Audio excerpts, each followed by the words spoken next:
A Life of Bliss.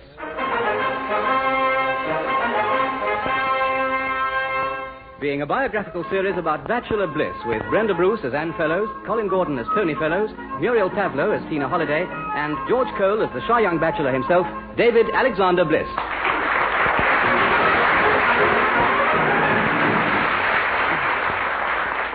What does Bliss want out of life? A somewhat desperate excuse for having my usual chat with him a day or so ago. You know something? Your excuses are getting weaker every week. My, Excuses for calling round in the hope of tripping me up.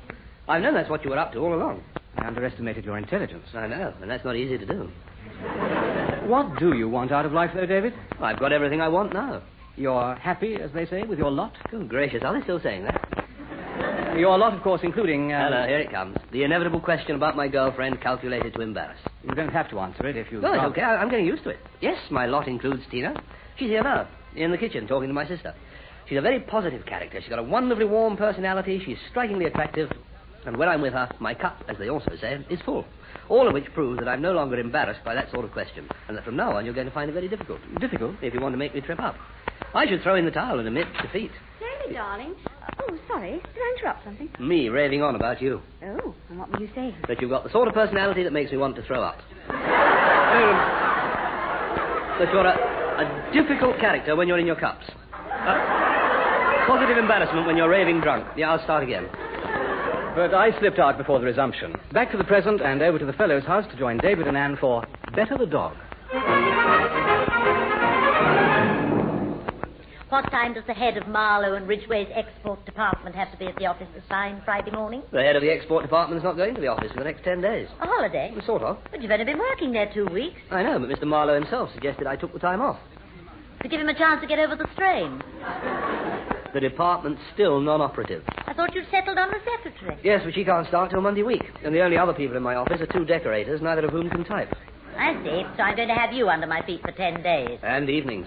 Tina's away for the weekend, working late all next week. I don't know what I'll do with myself. I may have a few suggestions. I may take Mrs. Massie at her word and go down there. Mrs. Massie? Yes, you remember. You and Tony were great friends of theirs. Then they... Moved down to the coast? About, well, how long ago? Oh, 10 years or more. Richard and Celia Massie. No, she was up here visiting her mother. I bumped into her and she invited me down. It's funny, but do you know there were times when I envied Celia? Well, envied her what? Richard as a husband. Well, I shall forget you said that, I hope.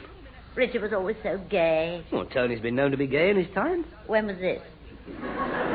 No, but seriously. Seriously, I wouldn't swap him for Richard. You're sure now? I'm sure. Well, I'm glad. Why? Is Richard available? No, I think she's still quite attached to him. I'm not surprised. He is terribly gay. Yeah, we've established that. Too much so for me sometimes. How? Used to make the odd pass at me. He did what? Forget I said that, too. Made a pass at his best friend's wife? Well, that's traditional, surely. Well, not in my book. Oh, come now. It can't still be Alice in Wonderland. No, and it's not Tennessee Williams' country either. It was harmless enough. Honestly, Anne, I'm speechless. Tony will be down in a second. Sir? See you stay that way. Now you've got me worried. Now, that was another thing about Richard. He never let anything worry him. Well, neither does Tony. You don't believe that? Well, naturally. Then it is still Alice in Wonderland. He's a born worrier. He is? It's a good job he doesn't bite his nails. He'd be down to his shoulder blades. Not that I mind, of course, only, well... What? It makes me feel so inadequate. I feel there ought to be some way of reassuring him, but I just can't win. Why? If I say I'm sure he's worrying about nothing, I get accused of calling him neurotic. And if you don't say anything? He gets neurotic and says that I might as well tell him that he's got nothing to worry about.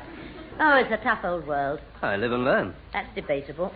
You're right. It's high time I left Alice in Wonderland and moved on to Freud. Let me know if you find the answer. Yeah, I have noticed Tony hasn't been himself just lately. I know.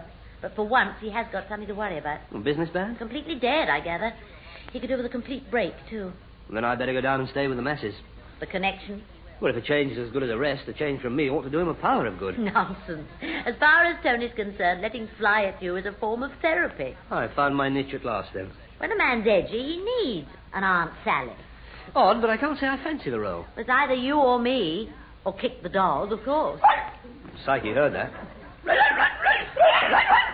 And she doesn't fancy the idea of standing in for us. I say, I've just realized Tony's... Shh, careful.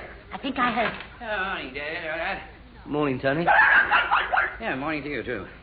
How would you like your eggs this morning, darling? Surprise me. Raw should do it. David will pour out your coffee. I should get to the office in good time today. Well, you're late now. I know, and with things as they are, that's a good time to get there. Business is so quiet, my secretary's planted bulbs in the in tray. Then it won't be long before everything's coming up tulips. All very well for you to be so damn cheerful about it. I'm going through the worst period I've had in years. Yes, I know you are, Tony. Aunt and I were just talking about it. Aunt and you? Oh, Sally and I. I scarcely sat down. And you plunged straight into your well-known variation of name-dropping. I can't imagine why I said that. I'd have guessed because Anne said I use you as an Aunt Sally. Now, why would she say that? Then she hasn't? She knows perfectly well you wouldn't. And Psyche doesn't fancy standing in for me either. So I was right. No. You like your coffee strong, don't you? I need it when you're around. I'm sure business will soon pick up. Another 3 months, that's all I'm going to give it. And then? Sell up and emigrate. You may think that now, Tony, but I wonderland if you really would. You've got to wonder if you would. Could you conceivably spare me the slips this morning? I've got enough trouble as it is. Yes, I know you have, Alice. Aunt Sally and Alice in Wonderland in 2 minutes flat. What next, I wonder? So I should place a small bet on Tennessee Williams. No, seriously, though, Freud. Freud? The Freud business is slow all round, but it's bound to... Anne hasn't by any chance told you that I ought to see a psychiatrist. Well, of course not. I wouldn't put it past her. Well, you can take it from me. That's the one thing she didn't say. Then she did say all the rest. No. I know what Anne thinks, what she's always thought. That I worry over nothing. How about some more coffee? You haven't handed me my first cup yet. Oh, haven't I? Oh, sorry. Sorry, it's so full, too early. Oops. Oh, gosh. Poached eggs on toast, darling. Has David poured out your coffee? Yes, he has, as you can see. Stand up and I'll mop you down. I'll go upstairs and mop myself down. It'll give you a chance to think up an excuse for telling your half-wit brother that I'm in an advanced state of neurosis. I'd have every excuse if I was. I've got him living in the house. I've got a feeling I've failed as a form of therapy. I'm not going to say I could murder you. Thanks. Because I don't want to warn you in advance. Well, the words ran away with me. Not far enough. Oh, well, what's done's done. But in the circumstances... I'll phone Celia Massie and say I'd love to go down there. A breath of bracing sea air will tone you up. Blow all the cobwebs away. Not unless it's a gale force. Might be at this time of year. Still, I'll be all right if I wrap up. A good thought, generally. Did Celia say when you... Wait a minute. They've got a grown-up daughter. Pauline. 4 years older than Carol, so she must be... 19. Isn't that a trifle dangerous? Lives in London, shares a flat with a girlfriend. You're certain about that, only Well, of course I am. Oh, why, good heavens, do you think I'd go down there if... All right, just asking. There's no problem then. No, and you're right. It would turn me up to trifle with her. Or to wrap myself round her. Or to brace myself again. Hurriedly interrupting before it gets worse. I'm quite certain you'll enjoy yourself. You will, too. Richard's enormous fun. Well, no, don't start that again. It'll also give you a chance to see how the other half lives. They're quite well off. Yes, because Richard took over his father's business. Tony had to make his own way in the world. Reproof duly noted. I was being unfair, and I deserved to be an Aunt Sally. See you say when you could go down? Well, sometime this evening, if that's okay by you. Yes. I've arranged therapeutic treatment for tonight. Ask the Hendersons round. Oh, fine. That's about the only method of weaning Tony away from what, at best, is a sedative. Taken in large doses, are downright depressive. Yeah, you'll have to translate. It's only when we have visitors that we switch off the telly.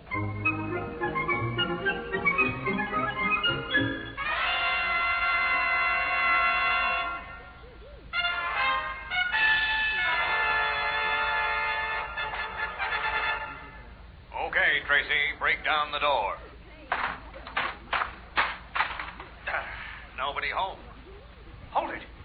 Over there, by the desk. Richard? Too late.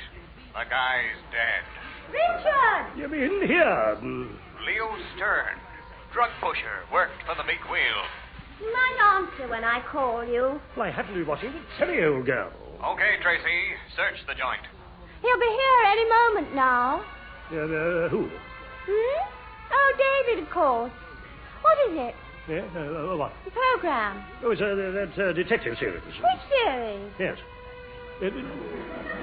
David who? Bliss. Beats me why you asked him down, old girl. Oh, I never for a second thought he'd come. Anyway, it's only for... Oh, that'll be him now. Oh, all right, I'll go. Not that you were likely to disturb yourself. Coming. Hello, Mrs. Massie. Hello, David. How lovely to see you. Come along in. I hope you don't mind me bringing Psyche. Not in the least. Isn't it an awful night? Terrible. Good gracious, what an enormous suitcase. Anybody think you'd come for a week? I have. Yeah. You asked me for the week. I did? Yes. Oh, well, it can't be helped. Oh, dear, it doesn't sound very welcoming, does it? Teasing, really. I tell you who will be glad to see you. Pauline. You can say hello to her first, and then I'll take you into Richard. Well, I thought Pauline lived in London. Well, she does mostly, but she's in here. Pauline, darling, look who's arrived. Pauline. Better leave it till later, David. That was her boyfriend with her. I thought it must be. He's not all that keen on television. I'm not surprised. I always say it, you're only young once, so make the most of it. Yes, well, they've certainly taken you at your word. I want to slip upstairs and shut the window in your room, so you go in and talk to Richard. That door there, look. He's dying to see you. I'm looking forward to seeing him. Yes, come on, Psyche, you come with me. Headquarters, Tracy, and step on it.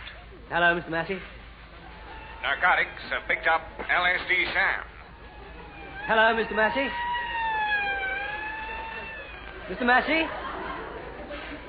Good program. Oh, yes, not bad, yes. Oh, hello, old boy. I didn't hear you come in. Take a poo. Oh, thanks. Okay, Sam. Start talking. Did you have a good journey down? Oh, apart from the train being half an hour late. Oh, yes, I say that for them. They do run to time. Mine was half an hour late. Oh, yes. Good show. Taking you for a nice little ride, Sam. How did you get up from the station? I took a taxi. Down to the morgue. Yes, you should have taken a taxi.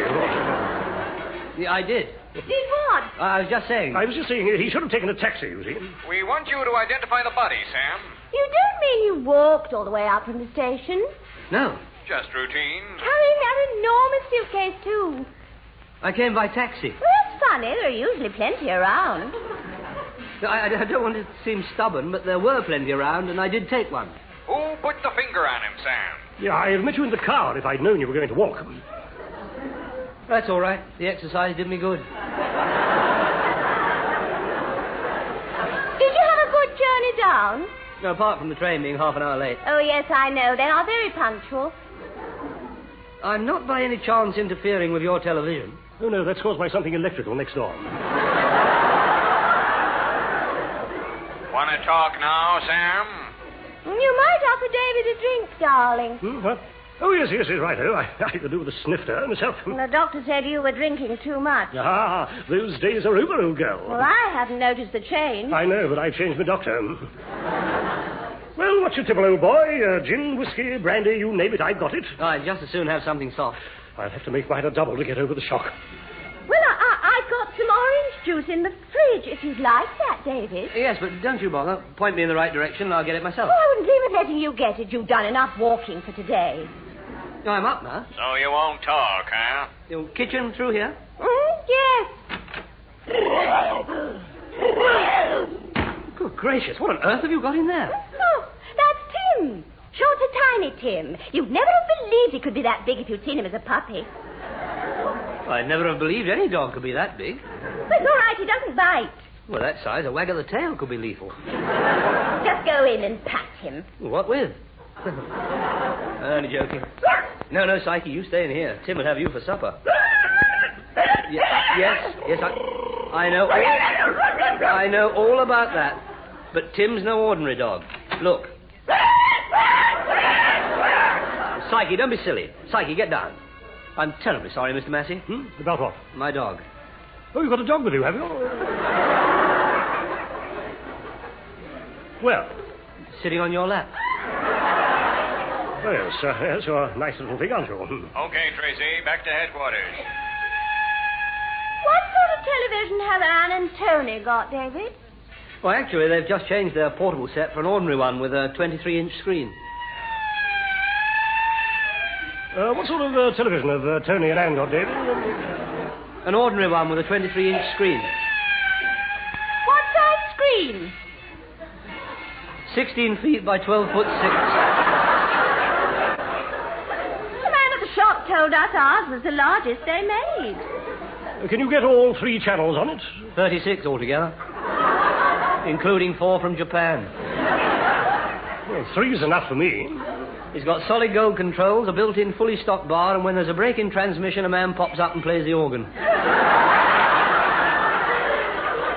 What will they think of next? A man pops up. Well, we must have lots to talk about after all these years, and I feel that, well... You feel what? Well, it might be easier if we switched off the telly. Oh, yes, okay, then it's not up to much anyway. Okay, Tracy, see if you can... Well, now, old boy, what's new with you? Well, as a matter of fact, I've got a new job. Oh, so you told me when we met. Something to do with export? Yes. But you haven't started it yet, have you? Well, no, not yet, not properly. How's business with you, Mr. Massie? Don't ask, old boy. I never do. And Tony? Oh, pretty quiet. Same with me. Same all round, I think. Yes, yes, same everywhere. Yes, well, there's only one thing left to be said now. Oh, what's that? Well, let's see what's on the other channel.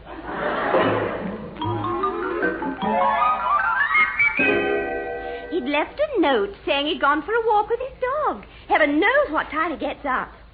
Do you think he'll want a cooked breakfast? No, just coffee for me, thanks. If you stopped reading your newspaper, you'd hear what I was saying. Why do you think I'm reading it? You'll have to take David out somewhere today. Why can't you take him out? I fixed up to play golf. Morning. Oh, morning, old boy. David. Is Tiny Tim around? No, I've shut him in the kitchen. Psyche. Yes, all clear. I don't know whether you like a cooked breakfast, David, but Richard's only having coffee. Well, then I'll have the same. Yes, I have to watch my weight. You can't have been looking lately. You've thickened out a bit yourself since David first knew you, hasn't she, eh? I've got a remarkably good figure for a woman of my age. I may be an inch or two bigger around the hips. Oh, come now, old girl. Well, you might come to my defense, David. You didn't come to mine. Well, I wouldn't have thought it applied either way round. It's not in my case either, eh? Well, not really, no. What do you mean, not really? Well, then I wouldn't have said you were all that round for a man of your fat. That you're not all that fat for an alcoholic your size. Not all that big for a man with your pot. But for a man of your build. Sorry, I'm afraid I've got a habit of putting my foot in it. Don't apologize, old boy. Let's hear you have a crack at Celia. Well, I honestly don't think how old you are comes into it, Mrs. Massie. Meaning what? Well, that you've got remarkably big hips for a woman of any age. Your hips are a foot or two bigger than most. Your figure's better than most. Ah, no, old boy, you were right before. It's all those French patisseries she wolfs down. Now, listen, Richard, I don't want to lose my temper in front of... Yes, well, I just realized it's time I was off. Go for yourself, David. No. Oh, it's a pity I've taken you along. Well, see you this evening. Richard, you can't go till you've written out checks for that pile of bills. They're nearly all final demands. You worry too much, old girl. Well, if I didn't worry, nobody would. Sounds like a good idea. See you. A complete Peter Pan, that's Richard's trouble. He's always spent money like water and won't face up to the fact that the spring's running dry. Well, you'll have to excuse me, David. I'm off to London to buy myself a few new clothes. I'm afraid I'll have to leave you in Pauline's hands for today. Oh, now, look, Mrs. Massie, I'm sure she doesn't want to be bothered with me. I'm sure she'll be delighted. She hasn't got anything on. I know, but even so. I'm sure she doesn't want me with my hands on her all day. I don't want me on her hands. Well, ask her yourself when she comes down. Bye for now. Come on, Psyche. We're going for a walk. I know, and now we're going for another. Pity we haven't got weight problems. Because I've got a feeling it's going to turn into a walking holiday.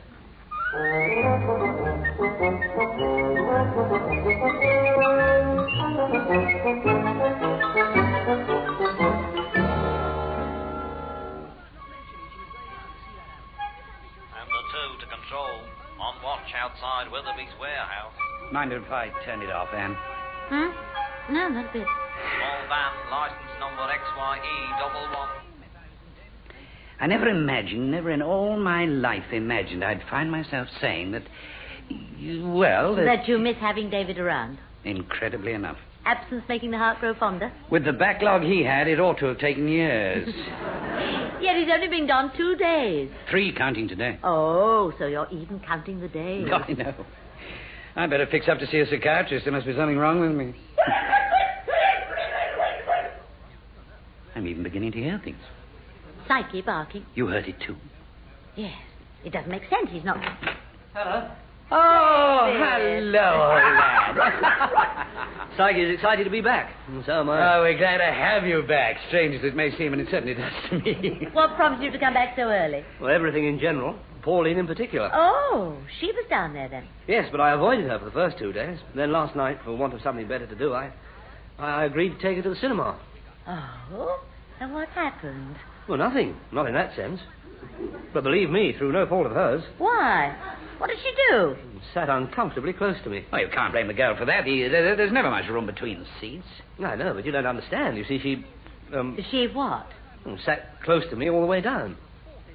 You don't mean that That's exactly what I mean, and it couldn't have been more embarrassing.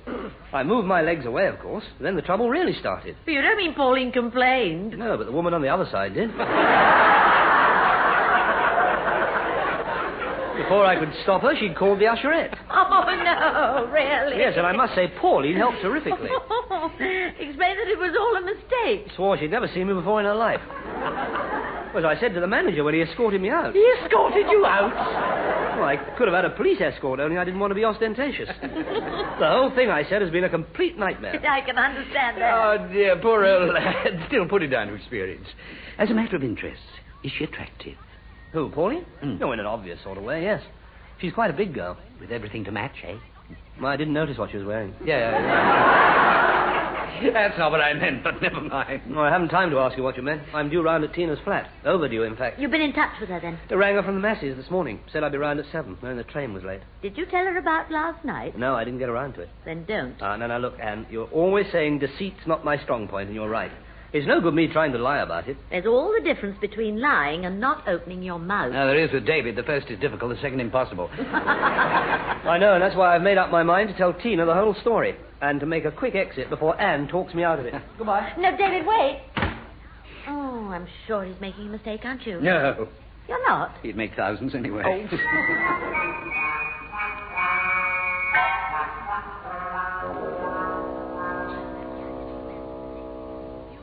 We've got the sitting room to ourselves. Sheila's washing her hair, so let's make the most of it. Sofa? Yes, righto. Tina, before we go any further... We haven't even got to the sofa yet. Well, I have. And I'm right beside you. Now then. There's something I've got to tell you about last night. Oh, dear. Is there? Anne's right. Lying's not my strong point, and that's what I've made up my mind to do. Lie to me? Yes. No, to tell you the whole story. If you must, but as fast as you can. Sheila won't be all that long. Well, briefly into the point, then. I got fast with Pauline last night.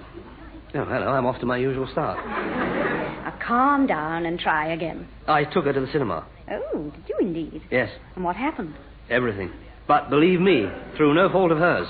There's nothing like admitting it. What? That you made all the running. I did? Oh, no. If I said that, I got it the wrong way round. You see, it all began because... Is it likely to be a long story? At this rate, yes. Then couldn't you kiss me first? My pleasure, darling Tina. I say, why didn't I think of that? It all began... No, because Pauline was sitting uncomfortably close to me. Well, she'd hardly be sitting 3 seats away. I know, but it wasn't just that she was sitting next to me. What then? Well, I was sitting close to her all the way down. Oh, shame on you. On me? Oh, no, I've got that the wrong way round, too. Look, I'll start again. It's okay. I get the gist. Pauline was playing footy. Well, yes. And then? Well, I moved my legs and started on the woman on the other side. No. She did.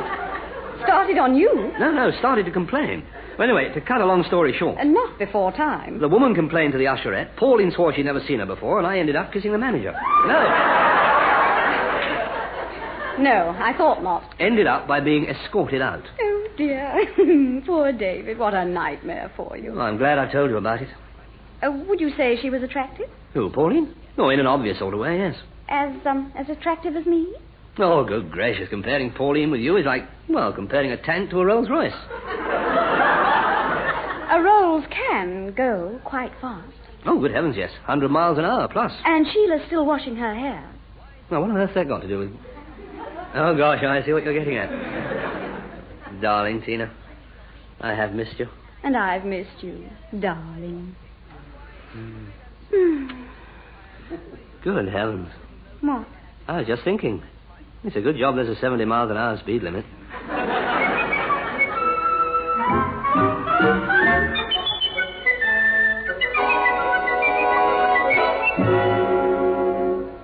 worst cooked breakfast I have had in 4 days. Why? What does Richard have? Just coffee. He's watching his weight, and needs to. Middle-aged spread? No, concentrated at the front.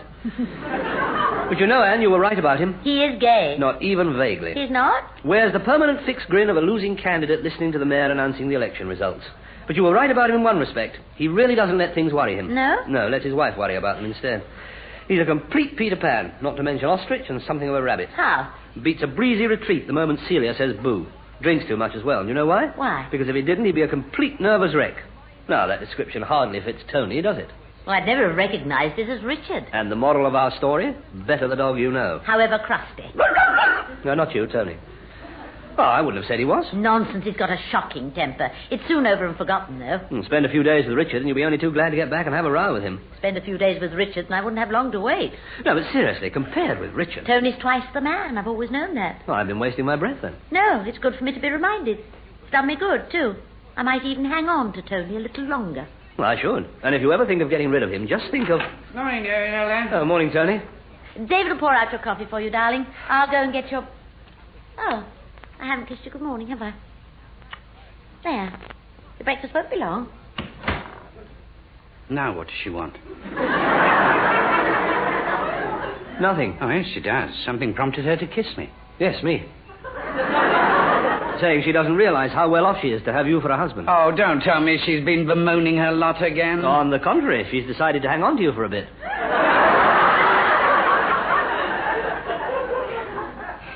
Shall we start from the beginning? Well, it really began before I went away. Then let's begin there. Well, Anne had got the idea Richard was terribly gay. I've been known to be gay in my time. I know, that's what I said. And Anne said? When was that?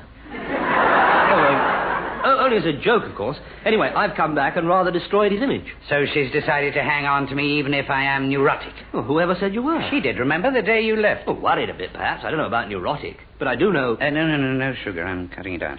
Yeah, you do know what? Well, what Anne said about you just now. Oh, what was that? Look, compared with Richard, you've got twice the paunch. Compared with him, you're twice as crusty. Oh, for heaven's sake. So she has been bemoaning her lot. No, I got it all wrong. What did she say then? By comparison, you're twice the moaner. Twice the rabbit. Nervous, twice the man. Don't say another word. Not another word. Understand? I understand why, too. You do? A familiar phrase, but it could have been specially coined for me. Meaning? Least said, soonest mended.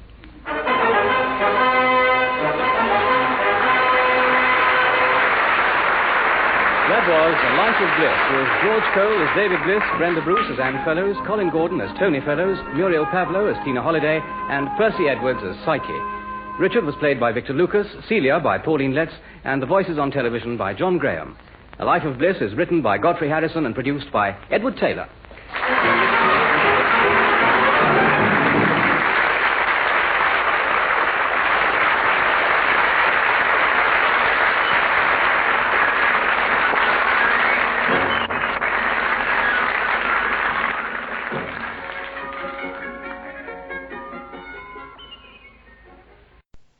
A Life of Bliss.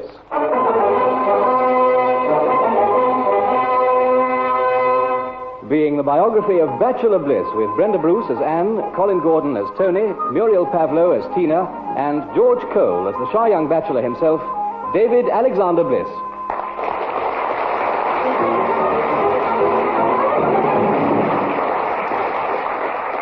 Does Bliss consider the English are still too reserved? My Machiavellian pretext for a recent visit aimed at trapping him into a session of verbal gymnastics. Oh, I've never found Englishmen all that reserved myself, particularly when it comes to talking to strangers on trains. No? Tell you the story of their life at the drop of a guard's flag. How about English women? Oh, no, look, I'm not unaware that that's a catch question. In what way? In the hope of getting me so embarrassed I get myself in a tangle. The thought never crossed my mind. Yes, well, I'll go no further than say that it's not entirely unknown. Meaning what? Well, there have been times when I've caught women unawares on trains. Times when I've tangled with women on trains. Times when I've talked women into it on... This is my stop. Mine, too. Back to the present and to the Fellows' house where David, his married sister Anne, and brother-in-law Tony will soon be operating the hotline. So, Marlow and Ridgway's export department is open for business at last, eh? Yes, and I'm already feeling sorry I've got the job of running it. Why? I've got to entertain a VIP overseas buyer. Bye-bye job. Giovanni Francesco Bergonzi. The VIP? Buys for his father's chain of department stores. He's about 30, speaks perfect English with a slight accent, and, as Mr. Marlowe put it, he's a handsome-looking sort of fella. I've got him on my hands for 2 days, and it's going to be quite a headache. I'll be only too glad to take him off your hands in between times. In between times? In between Tony going to the office and coming home again. No reaction, Tony? None. Are you that sure of me? No. That's sure you'd get the same reaction from a 30-year-old Italian. Where's something hard and heavy? On top of David's shoulders. I thought he might like to go to the local theatre, so I've booked seats for tonight and lunch at the Rothschild. What's on this week? Almost anything. It's a la carte. The theatre. Some touring Shakespearean company in the Merry Wives of Windsor. Knowing what to talk about's my trouble. Talking at all is your trouble. I must be on my way. Bye-bye, Psyche. Be a good dog, won't you, eh? Psyche, stop that. Psyche. She's wishing you luck with Signor... Giovanni Francesco Bergonzi. Oh, even the name makes me weak at the knees. Never your strongest point. Now, listen. I made a point of being firm when I booked lunch at the Rothschild, so I should have avoided the first pitfall. What's that? You get a table behind one of those pillars they have there, and people have been known to starve to death.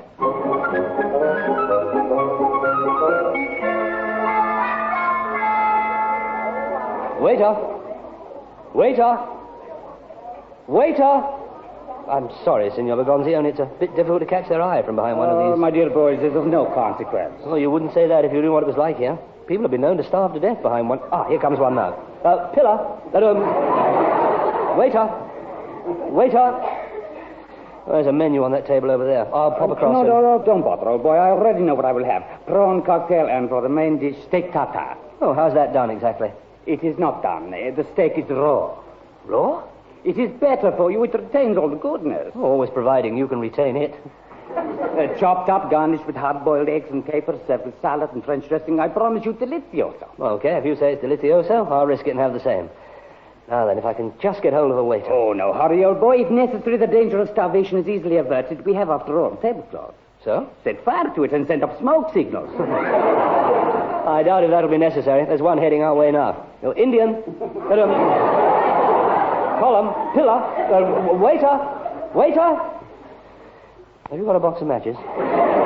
Before resorting to such inflammatory tactics, I suggest we relax for a little. I'm terribly sorry, Signor Bergonzi, but I did make a special please, point about... about... There's no need to explain, but you will call me Giovanni, see? Yes. And you are... Terribly sorry. Oh, my name, you mean? Oh, Signor Bliss, but you can call me Mr. David Bliss, but you can call me Esquire. David. I have the impression you are perhaps a little nervous. A tribute to your powers of observation. A little, yes. Truth is, you're the very first overseas buyer I've ever entertained. And you have me on your hands for 2 days. You know, I do not envy you, David. Well, I can honestly say it's a pleasure, VIP. There's Giovanni. I think I will stave off the pangs of hunger with a roll and butter. Me too.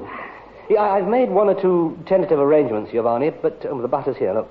But if there's anything you'd specially like to do... please... now I know precisely what I would like. Then just say the word. I would like a girl.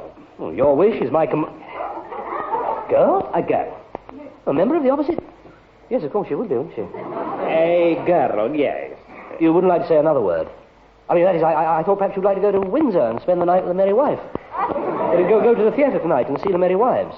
No. No? A moment ago you called me, I think, VIP, a slip of the tongue, naturally. Oh, very naturally. It means, I think, very important person, see? See. So it is of importance to your employer that my every wish... Is satisfied. And so? You wish to satisfy a girl. No, you wish me to find you a girl. A nice young girl of, say, 22 or 3? Offhand, I wouldn't know where to lay my hands on one. And that could have been better put. I wouldn't wish you to be under any misapprehension. Oh, believe me, I'm not. My intentions, as you English say, are purely honorable. Yes, and as we English reply, you can tell that to the Marine... merely by looking at you. Tell what precisely? Well, that you're not that sort of Marine. You're the sort of sailor. A man. I don't wish to lose my temper. Oh, I don't wish that either, but I must say... You English have now changed. Still you are Victorians, see, Puritans. You have such attitude to sex, you think only wrong things. Never do you think a man wants to meet girl for the sake of company and for this sake only. That a man can be lonely, see, as I am lonely, travel all time all over Europe, buy merchandise for my father. But no, you think a man always wants girl for other reason. And I'm finding this disgusting. You understand, disgusting. And you, I am disappointed, bitterly disappointed. You're right, Signor Bergonzi. Absolutely right. I ought to be ashamed of myself. I am. And somehow, I don't know how, but somehow I'll fix something up for tonight. A foursome, perhaps, and we will dine here, huh? Yes, but not behind the pillow. But this is no longer a problem. Losing my temper has attracted the attention of our waiter. Well, oh, yes, there you are, waiter. Now then, let's see. To start with, we want 2 girl cocktails. 2 French girls in the raw. 2 hard-boiled dishes we can have a caper with.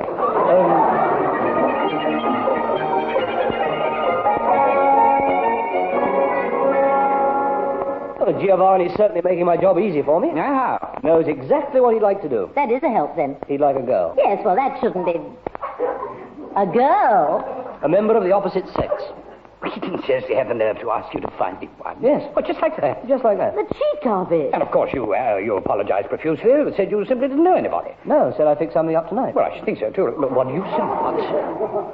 That I'd fix something up tonight. Oh, for goodness sake, David, Even you must see the Not complications. to mention... The danger. Not to mention that. You know, I'm surprised at you two. True, I had the same reaction at first, but then that's me. I expected better of you. A more liberal outlook, but no. No, do you know what you are?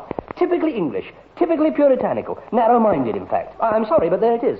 So narrow-minded that you automatically jump to the wrong conclusion. It doesn't occur to you, does it, that he might want the company of a girl for the sake of the sex and for that sex alone?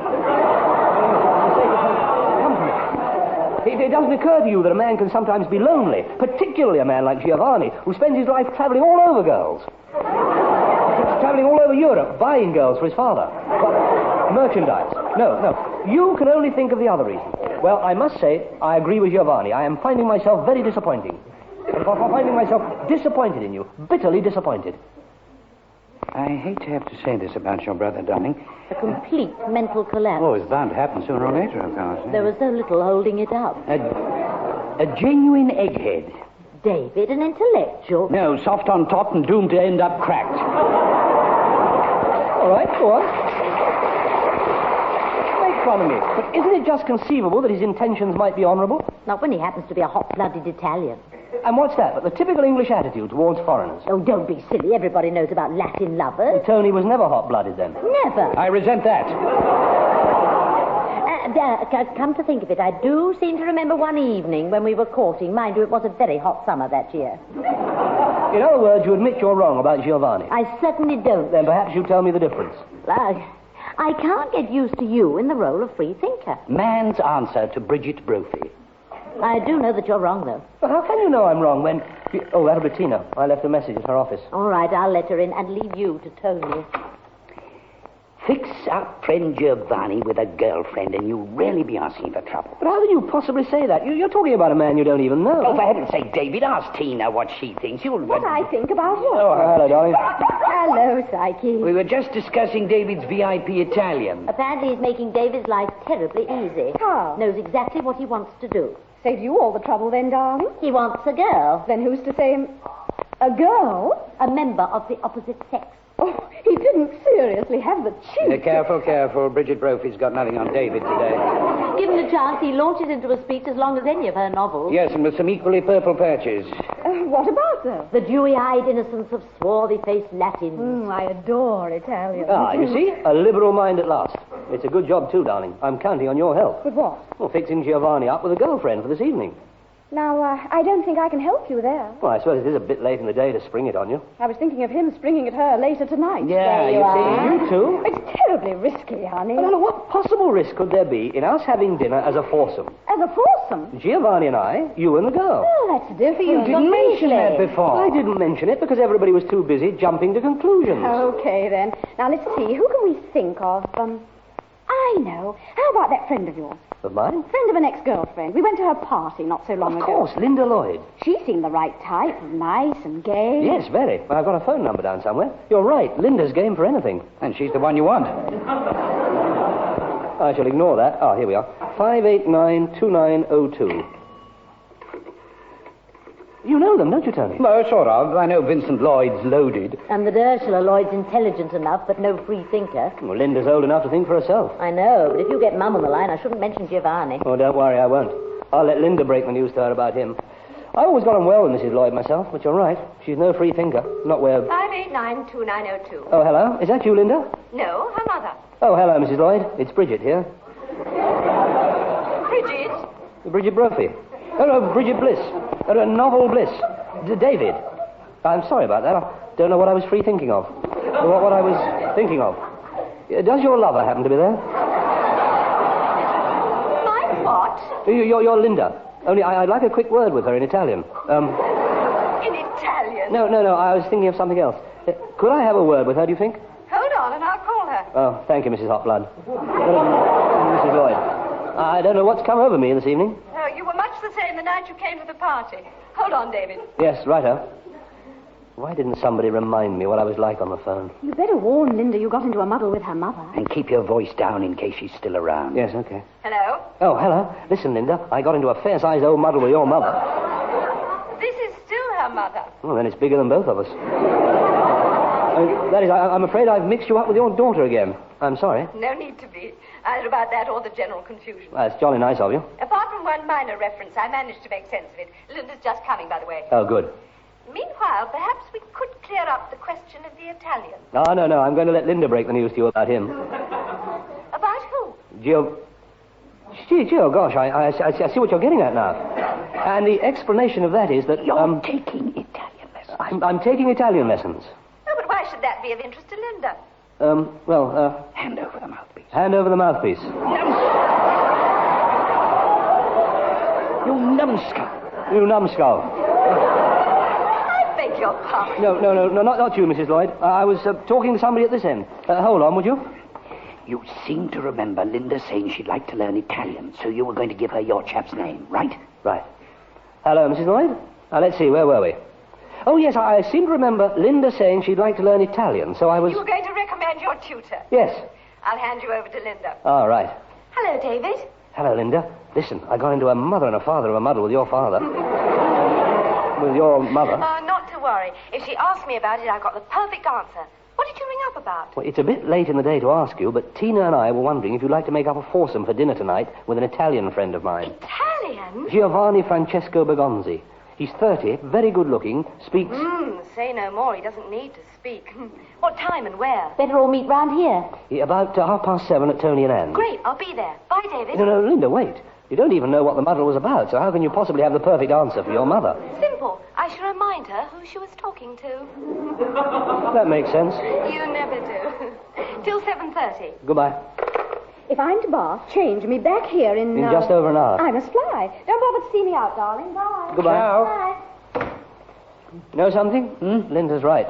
The fact that I'm perpetually muddled has all the advantages of a dense fog. Dense strikes the right note. Oh, people don't expect to see anything clearly. Result is I can get away with anything. Well, I shouldn't be too sure you've got away with it tonight yet. Vincent Lloyd's a prominent figure in the town, knows everybody who's anybody, including, at a guess, your Mr. Marlowe. More than likely. And it's not just a question of having dinner with Giovanni as a foursome. No? No, it's what he might have in mind for afters.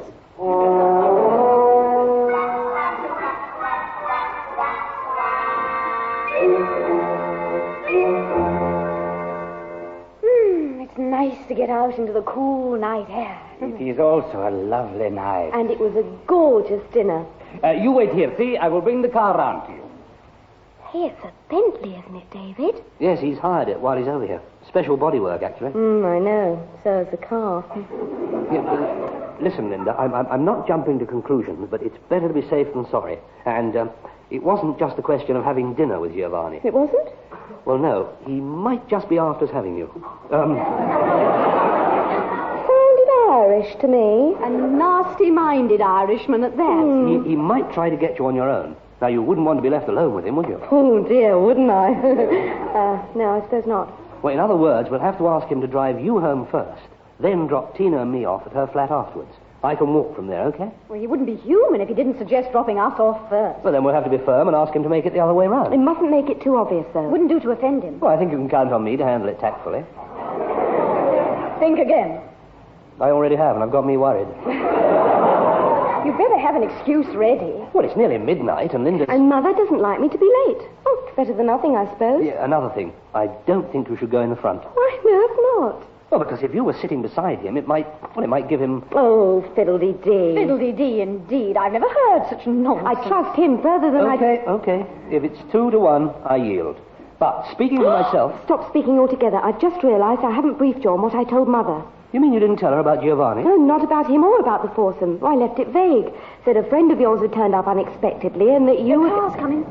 And that you were throwing a little party. Now, that's my story, and if you bump into Mum during the next few days, you'll have to stick to it. Understand? Understood. So, how will we arrange the seating? Linda, she will go in front? Yes, I was fiddle-de-deed out of that. I do not understand this expression. Well, it's just as well. It's just as well for Tina and I to go in the back. Then Linda can yield to you in the front. That he wants to smooch with me in the back. Ah, smooch. Now, these I understand. I bet you do. Come on, honey. Open the door for me. Yes, all right. Oh, thanks, darling. It's fabulously comfortable. You can really sink back. I'd sink back more comfortably if Linda wasn't in the front. Shut up, David. So, we are on our way, see? Now then, David, old boy, I suggest first I drop Linda, afterwards you and Tina. Oh, no, the other way round. The other way round? If you don't mind. Oh, not in the least. It's midnight now, and Mother doesn't like me to be in late. What am I saying? Yes, old boy, what are you saying? That it would be easier to drop me off first, and it would be, wouldn't it, Tina? Would really? No, wait, I'm not going to be fiddle-de-deed out of this. That is, I'm sure Linda's mother wouldn't... Could we have the radio on, Giovanni? But of course. There, you wish me to find some nice soft music? Loud. Loud? Loud enough to drown David.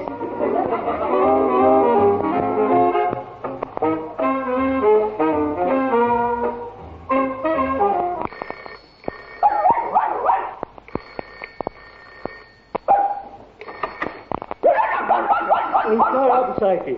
You'll wake up Anne and Tony. Oh, David Bliss. Ursula Lloyd. Do you know it's 3 o'clock in the morning? No, what, Mrs. Lloyd? It's 3 o'clock in the morning. Well, vaguely, yes. Let's see, how does it go? It's 3 o'clock in the morning. Da-dee-dee-da-da-dee. Psyche's joining in. Only she doesn't know the words either. Very amusing. Yes, it is a good number. Especially if it's put over well. Still, I'm sure you didn't ring up just I to ask. gather the party is still going on. What party is this? Well, the party Linda said she was coming to. Oh, good heavens, yes. Yes, I was forgetting. Forgetting what? So she told you that? Told you that it wouldn't be going on all that late? But it's still going on now. Yes, still going on now. And Linda's still there? Yes, Linda's still here. May I speak to her? May you speak to her? Yes. No. No. Lost her voice, you know. What with shouting to make herself heard and singing and I'll think of something better. That is, I've got a feeling your daughter may already have... Devil's going on at this city. Hold on, would you, Mrs. Lloyd? Mrs. Lloyd? Linda's not home yet. Oh, for the love of Mike. Hello, Mrs. Mike. Sorry about that, love. No. Mrs. Lloyd and scrub round the love. You were saying you've got a feeling... That your scrubber's already left. Your daughter. And she has. Left a good 5 minutes ago. Well, not on her own, I hope. Not at this time of night. Well, no. As a matter of fact, my brother-in-law, Tony, took her home in the car. Oh, Why drag me into it?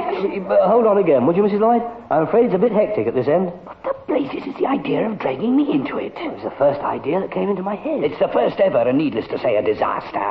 What's more, we're stuck with it. Why is it a disaster? Because, Wooden Top, having said I've already left with Linda, her mother's going to expect her back at any moment. Oh, gosh, yes. Where is she, do you know? On the other end of the line. Blockhead. Oh, Linda, you mean? Giovanni was supposed to be driving her straight home. Time, then? Midnight. I thought so. Oh, no, look, Tony, you're just jumping to I'll conclusion. jump on you if you don't shut up. So she's already been adrift 3 hours, eh? Yes. Right. Tell her mother I took a whole car full of people home and that I may be dropping off some of the others first. Ah, yes, I see. So I can't say exactly when Linda will be back. No, but if pressed, take a risk on it, say half hour or so. Certainly not longer than an hour, okay? Yes, okay. Oh, and David, say you didn't see the car go yourself, so you've just been checking up with somebody, right? Right. Oh, David, make it sound convincing. Remember, I'm involved now. Yes, righto. Hello, Mrs. Lloyd? Yes? I'm sorry to have kept you waiting, only I didn't see the car go, so I've just been checking up with Tony himself. Yeah, but not with that Tony, another Tony. We got quite a few Tonys here tonight, actually. But I can take it that your brother-in-law's bringing Linda back. Oh, yes, we're definitely stuck with that. Well, with that awful problem of getting everybody home. What time can I expect her, roughly? I should say in half an hour or so. must have had quite a lot of people there altogether. Quite a lot, yes. 20 or 30 by the sound of it. Oh, at least that, yes. Ah, well, I won't keep you. I'm sorry to have got you out of bed. Oh, that's all right. I'm sorry I wasn't in bed. Good night, David. Good night, Mrs. Lloyd. I shall devote any spare time I may have to inventing a word to cover exactly what you are. Why? What did I say wrong? Apart from what I said wrong. You let Mrs. Lloyd trick you into saying that we'd had At least 20 or 30 people here. Mum questions Linda. Linda says something Mum like 6. reports to Dad, branding me as an accessory. Dad spreads the word around. The affair blows up into a major scandal. You lose your job. My business drops away to nothing. I'm forced to sell the house. And we all have to move to another town. Not all of us. Dead men don't move. You know what this means, of course. We just got to find Linda before she gets home. Do you know the phone number at Giovanni's hotel? Well, not offhand, no. Anyway, what's the point? I mean, if he was there, Linda would be... My good heavens, Joe, you're not suggesting he's taken her back to his... No. I'd say it was highly unlikely. To put it mildly. But we've got to start somewhere, haven't we? Yes, and if they went on somewhere else after, I suppose the hotel might just have a clue where they might be. Didn't you tell me he'd hired a Bentley? Yes. Beautiful job it is, too. Big? Oh, enormous. Plenty of room in the back? Masses. You can sink back and really stretch your legs out. It's not by any chance fitted with a phone. No. I must say I'm surprised at you, Tony. Surprised? Well, wasting time chatting about the car when we should be trying to work out where they are.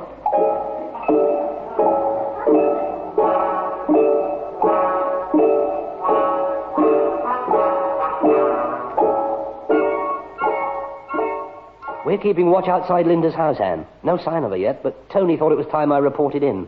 Are you speaking from a call box, Panda 1? Yes, oddly enough, our patrol car isn't fitted with a two-way radio. Any news your end? Plenty. Mrs. Lloyd? Rang up to say Linda still hasn't arrived home. Well, it's a good job in a way. Never mind about that. Now listen. I told her that Tony had phoned me to say the car had broken down and that the all-night taxi service doesn't seem to operate at this time of night, that the breakdown van won't be there for half an hour, and that in the meantime he'll keep on trying to get Linda a taxi. Clear? Yes, quite clear, Control. Your message timed at 0358. 2 minutes to 4. Well, you'll be able to hear the dawn chorus. Yes, and I've got an awful feeling Tony will join in. How is Panda 2? Nodding off by the look of it. Why, can you see the car? The call box is only a couple of yards away. Convenient. All round. The Lloyds have got a tall hedge. We can see through it, but I doubt if it... Anne! What? I think I just saw Linda going in through the gate. Over and out. Roger. I mean, Tony.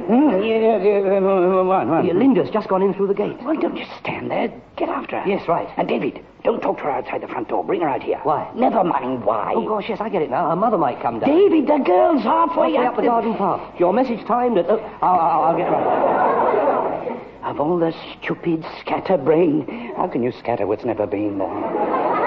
Linda. David, you gave me quite a start. I know, and I still caught up with you. How do you mean? I can't talk to you here. Can't talk at all by the sound of it. Come out to the car. Why? Your mother might come down and open the front door. I already have. Already has. Come on, quickly, before she... Mrs. Lloyd, I didn't realize you'd sneaked out. What on earth are you doing here, David? Bringing me home, of course. Oh, no, dear, that won't do. David told me Tony was bringing you home. Oh, he did? The whole thing couldn't be more of a mystery. Come along inside. Shut the front door, Linda. In here, David. Ah, thank you. Now, the last thing I heard was that Tony's car had broken down. Oh, but then I expect you know all about that. Oh, yes, Control told me when I reported in. Could we have that again? Slowly. Anne told me when I reported in from saying goodbye to the last of the guests. And that, Mrs. Lloyd, is how I happened to be here. I got onto the all-night taxi service, managed to get one straight away, picked Linda up and brought her home. Oh, well, that solves that. Did you enjoy the party, darling? Fabulous time. Know anybody else there besides Tina? No, not a soul. How very strange. What's so strange about it? Oh, come now, Linda, you must admit it is a bit surprising. Why? Well, let's face it, it was a pretty big foursome. Foursome? For some of the time I was going on set. There were 30 or more people there. Well, I was just going to say I'd love a cup of coffee. Would you like to go make some, darling? Oh, yeah, you're all right. But don't you bully David now. Whatever happened was my fault, mine alone, and nobody else's. Now, I wonder what she meant by that. Just what I was wondering. Well, let's stop. We've had enough mysteries for one night. I think it's an awfully good idea of yours to learn Italian, David. Well, I don't know about that, but the chap who's teaching me is absolutely marvellous. Io parlo l'italiano. Oh, no, don't tell me you speak Italian. Well, I just have. Yes, well, so far, of course, I've only learnt the sort of phrase I'd use if I was speaking to overseas buyers. La vedrò domani mattina alle ore 9. Well, there you are, you see. I'd never use that. But all I said was, I'll meet you at 9 o'clock tomorrow morning. No, I know, that's what I mean. I'd never meet them that early. I don't suppose you'd ever use benvenuta in Inghilterra. No, never. Welcome to England. Yes, well, after that, there's only one answer. What? My chap must be Spanish. Only joking. The truth is, I'm so tired, it's completely gone out of my head. Truth is, it's been a lie from start to finish. No, whatever makes you think that? Because it sounded like it. Ah, yes, but you're forgetting something, Mrs. Lloyd. You're talking to me. Meaning what? I always sound like that. Good night, David. Good night, Mrs. Lloyd. Oh, do you want to phone for a taxi? No, it's all right. I've got Panda 2 waiting outside.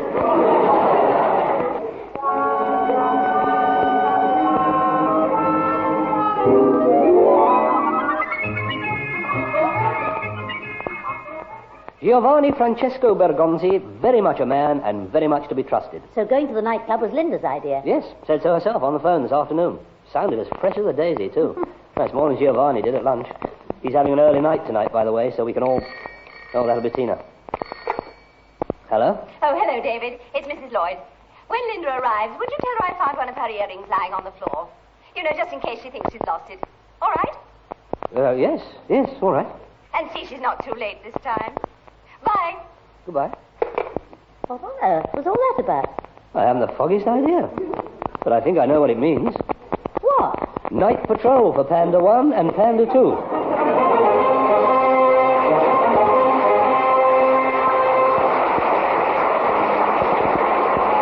That was A Life of Bliss, with George Cole as David Bliss, Brenda Bruce as Anne Fellows, Colin Gordon as Tony Fellows, Muriel Pavlo as Tina Holliday, and Percy Edwards as Psyche.